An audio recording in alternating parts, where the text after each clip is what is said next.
নমস্কার সকলকে। Hello everyone, আজকে আমরা আলোচনা করব ইউনিভার্সিটি উইটস। আর প্রথমেই বলে নিচ্ছি ইউনিভার্সিটি উইটসকে আমি দুদিনে আলোচনা করছি, আজকে এবং আগামীকাল, কারণ বিষয়টা অনেক বিস্তারিত, তাই দুদিন লাগছে আমার শর্ট সিরিজে, আর লং ভিডিও পরবর্তীতে আপনারা পাবেন। তো যখনই আমরা বলছি লিটারারি মুভমেন্ট ইউনিভার্সিটি উইটস এর কথা, সব থেকে মানে অ্যাটেনশন পাওয়া যদি কোনো লিটারারি মুভমেন্ট থেকে থাকে সেটা কিন্তু ইউনিভার্সিটি উইট। এবং এই ইউনিভার্সিটি উইট 5 থেকে 6 বারেরও বেশি নেট এক্সামে প্রশ্ন এসেছে এর থেকে। এই পয়েন্ট অফ ভিউ থেকেও কিন্তু বিষয়টা খুব গুরুত্বপূর্ণ, তাই ডিটেলসে আপনাদের পড়তেই হবে।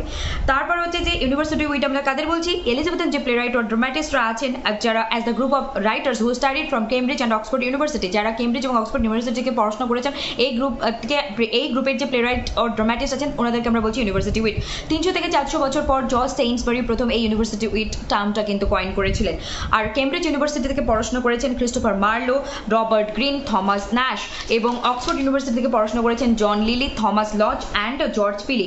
আর এই দুটো ইউনিভার্সিটির মধ্যে কোনোটাতেই পড়াশোনা করেননি থমাস কিট, তারপরেও তিনি একজন ইউনিভার্সিটি উইট।